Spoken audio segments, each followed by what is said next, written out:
Namumugto ang mga mata ko sa sumunod na araw. Ayaw kong kausapin si Rosin. Nagagalit ako sa kanya. Pero hindi ko naman kailangang mag-effort na wag siyang kausapin kasi palagi naman siyang wala. Hindi nagpapakita sa akin. Matamlay ka yata. Bulalas ni ko rin sa akin ng sumunod na araw. Pagkagising ko kaninang umaga, kinakabahan na agad ako.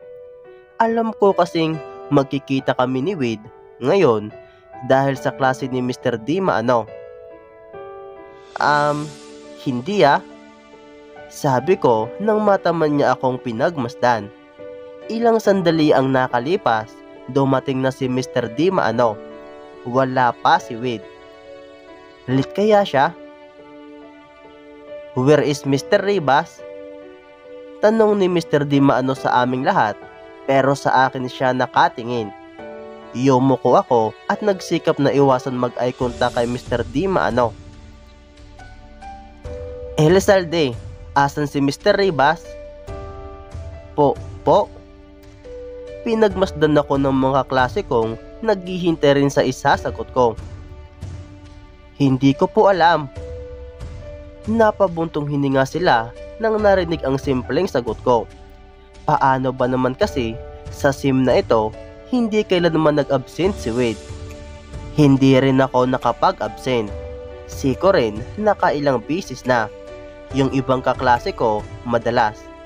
Tapa si Wade sa klase kaya naman nakakapagtaka na wala siya. Hindi kaya kinukurot ang puso ko nang naiisip na galit pa rin siya sa akin. Halos sabunutan ko ang sarili ko sa inis. Nang tumalikod si Mr. D maano para magsulat sa whiteboard, ay agad kong tinext si Noah. Ako. Where's Wade? Noah. Tumawag kanina. May flu daw. Why? May sakit siya. Tinatablan din pala siya ng sakit. I mean, sa sobrang kisig niya ay nagkakasakit din pala siya. Naiisip kong wala siyang kasama sa apartment niya. Kaya niya kayang kumain ng walang nakaalalay? Gustuhin ko mang magpunta sa apartment niya, pinigilan ko na lang ang sarili ko. Natatakot akong galit pa rin siya sa akin. Kasalanan ko ito. Bakit ba kasi ako nagpadalos-dalos sa mga sinabi ko sa kanya? At tuwing naiisip ko yung confrontation namin sa CR, naaalala ko yung indirect na pagkakasabi niyang gusto niya ako. Actually, hindi lang gusto. Higit pa doon. Mahal niya ako.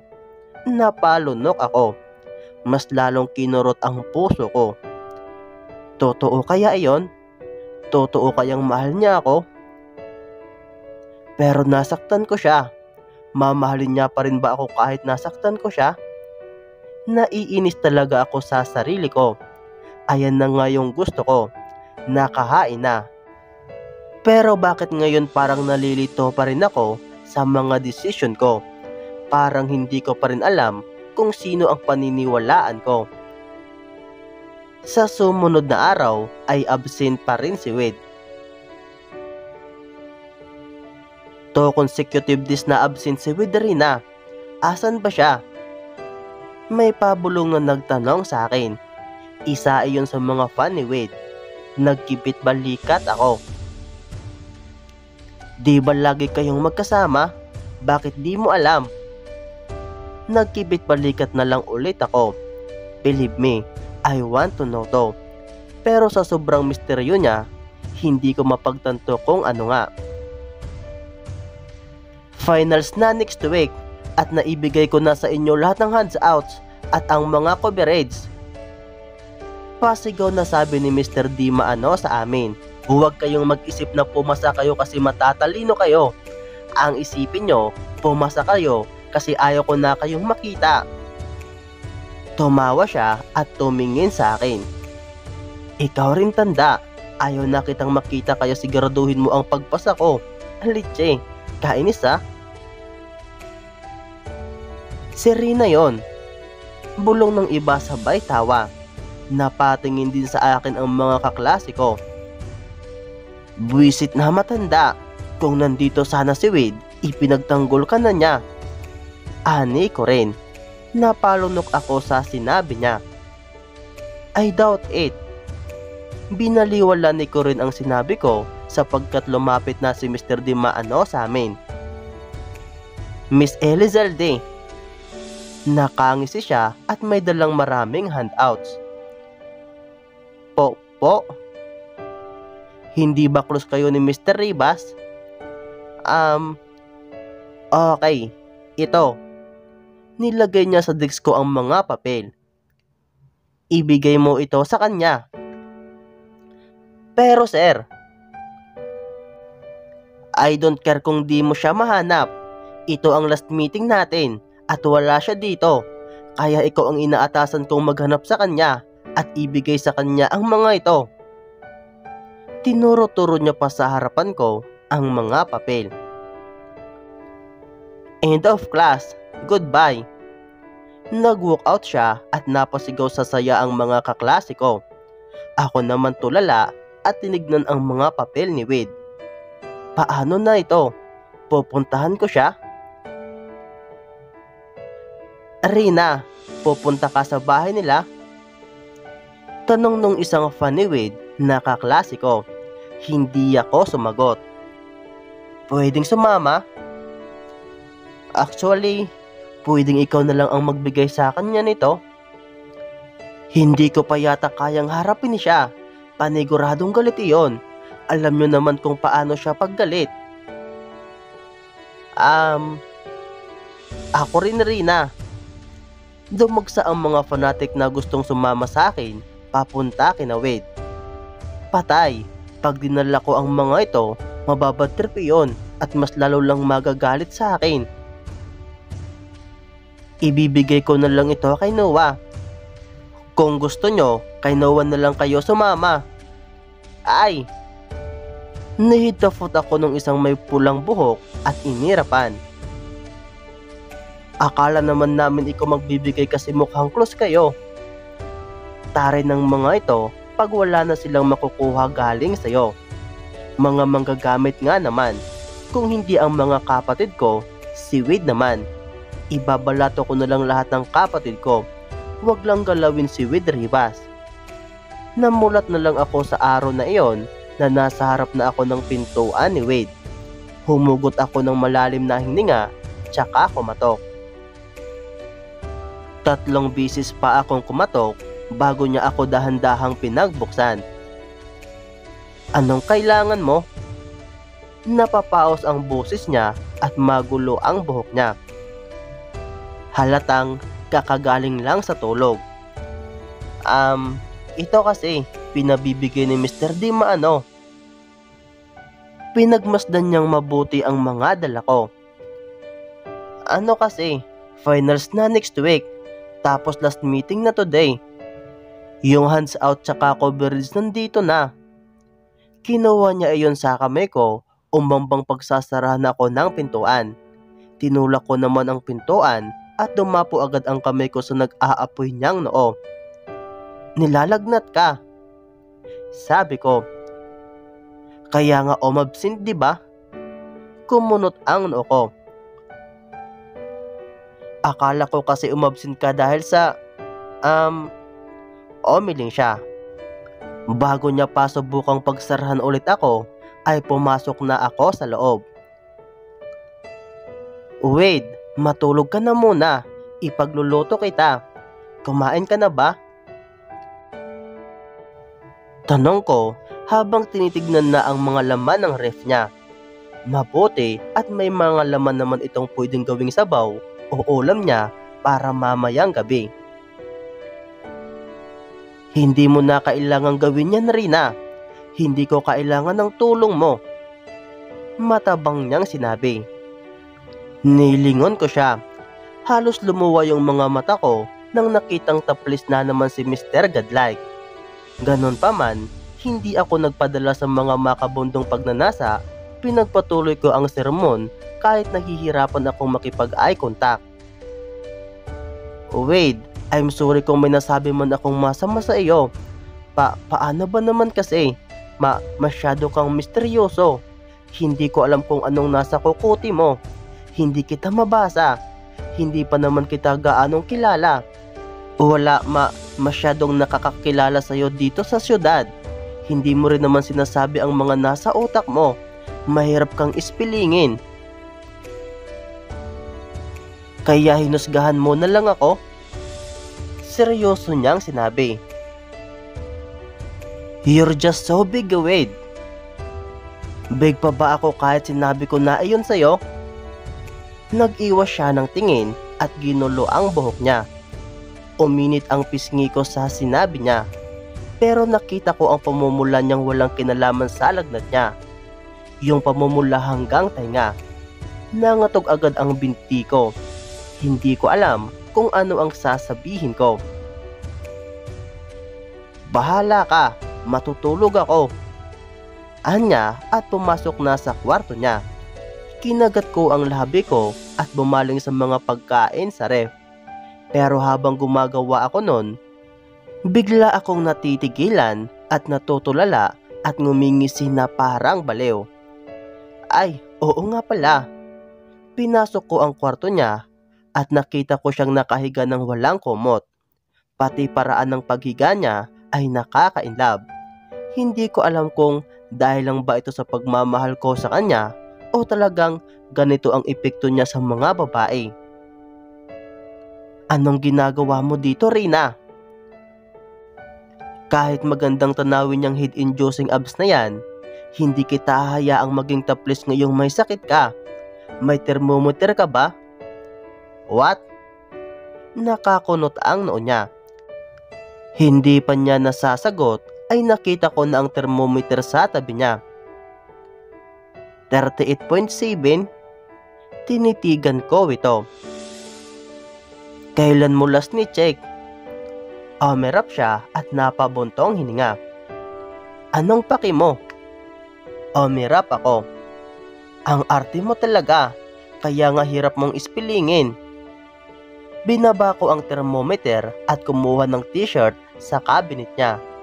Dito pala naka-store ang mga nakakagwapong t-shirt na yan.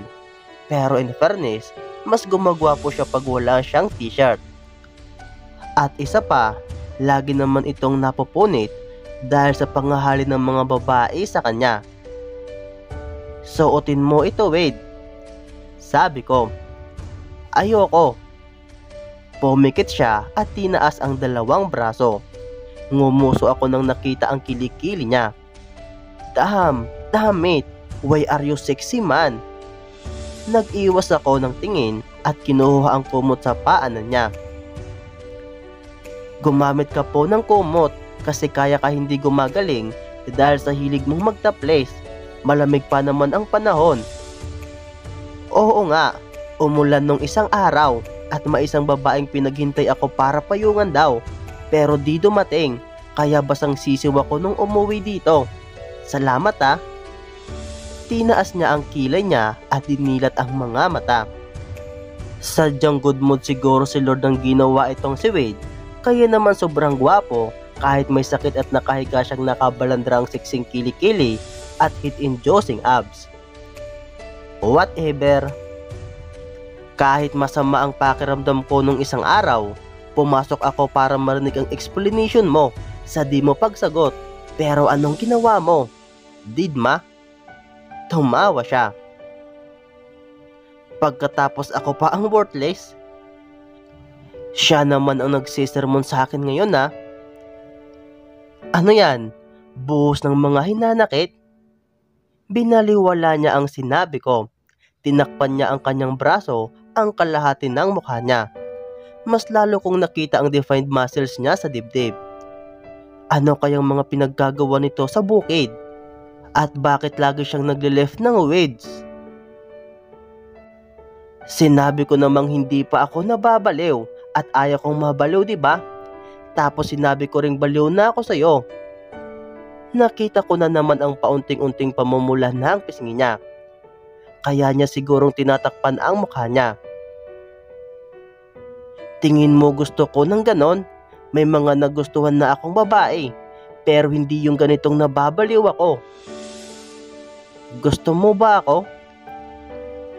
Hina mo naman pumick up. Dinig na dinig ko ang kabog ng puso ko. I need to freaking know. Not just in between the lines. I need to hear it. Straight. Para walang pagdududa. Walang panghuhusga.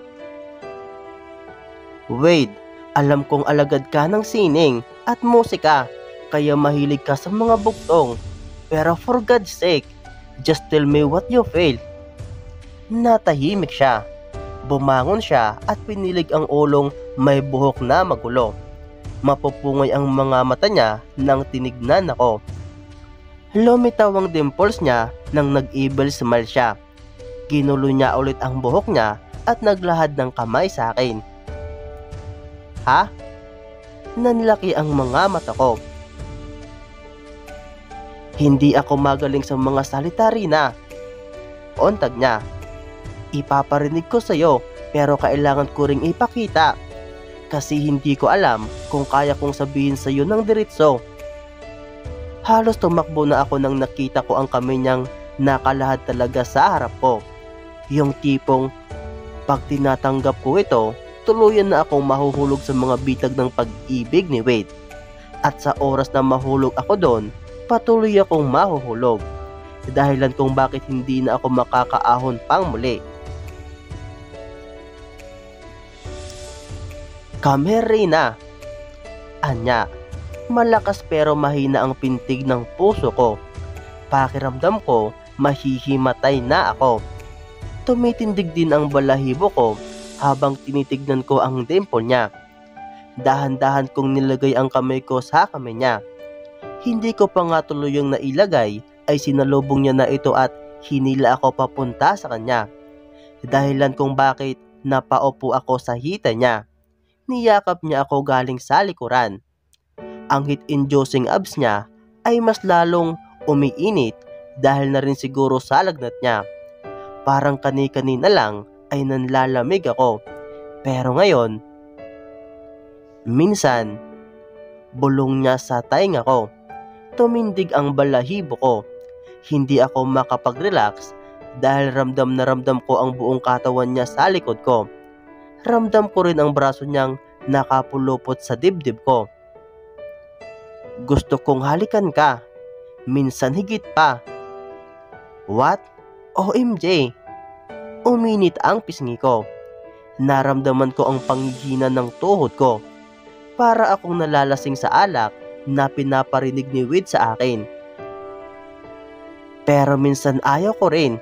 Kasi ayaw kong tratuhin ka na parang tulad ng iba. Hindi ko trip ang umibig, Rina. Landian lang ang gusto ko. Noon, pero noong nakilala kita, lanya, salita mo pa lang, nahihigitan na ang lahat ng pwedeng mangyari sa kama. Tingin mo pa lang, nanghihina na ako. Napalunok ako. Bakit ganito ang mga pinagsasabi niya? Nakakapanindig pa lahibo. He's really a playboy. Inamoy niya ang buhok ko at naramdaman ko ang paghalik niya sa likod ng tenga ko. Para akong rocket na magti-take off na papuntang outer space dahil sa ginawa niya. Pero ayaw ko talagang gawin yun sa'yo. I want you to follow for me dahil tanggap mo ang buong pagkatao ko. Hindi dahil sa ugnayan natin sa kama. Hindi dahil sa pwede kong gawin sa'yo. Kung gusto kong magustuhan mo ang pagiging simple ko.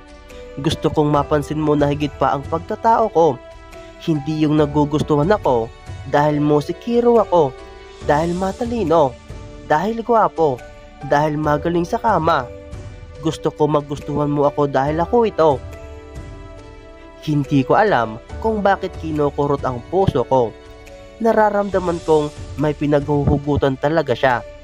Para bang buong buhay niya, nagugustuhan lang siya ng mga tao dahil sa mga katangian niyang ganon. I want you to love the whole package. Love what inside. Mas lalong humigpit ang yakap niya. Sinubukan kong lumingon sa kanya pero hinalikan niya ang tahinga ko at pinigilan ang ulo ko sa paglingon.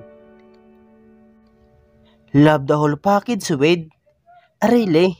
Like, maraming pwedeng ma-inlove sa whole package mo. Para kang heater slash iPad, slash encyclopedia, slash modelo ng Calvin Klein.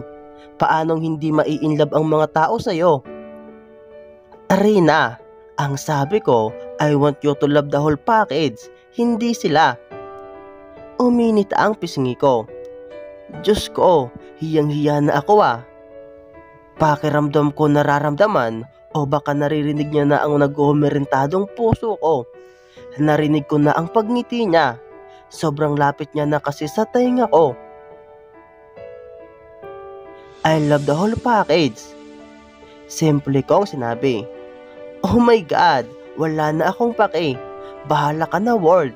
Kahit pagiging Elizalde ko, tatalikuran ko na maging Ribas lang. Are you sure? Hindi ba dahil Mosikiro ako? Laglag ang pango mo nung una mo akong nakita. It's probably just my voice, Rina. Or the looks. Hindi ko na talaga kaya. Naiiyak na talaga ako sa tuwa. Nararamdaman ko na ang pamumuo ng luha sa gilid ng mga mata ko. I love the whole package. I love you, Wade. Sorry kung nasaktan kita kahapon. Mahal din kita, Rina. O baka higit pa sa mahal. Ewan ko. Hindi naman ganito katindi sa mga kanta o mga movies. Hindi ganito katindi ang nararamdaman ng mga sumusulat at o maarte. Kaya sigurado akong higit pa ito sa pagmamahal. Pwedeng magmura? Mahal kita, kahit mayaman ka. Pero sana hindi. Sana simple. Para pwede na lang kitang itahanan nang walang magpapadala ng search and rescue team sa Alegria.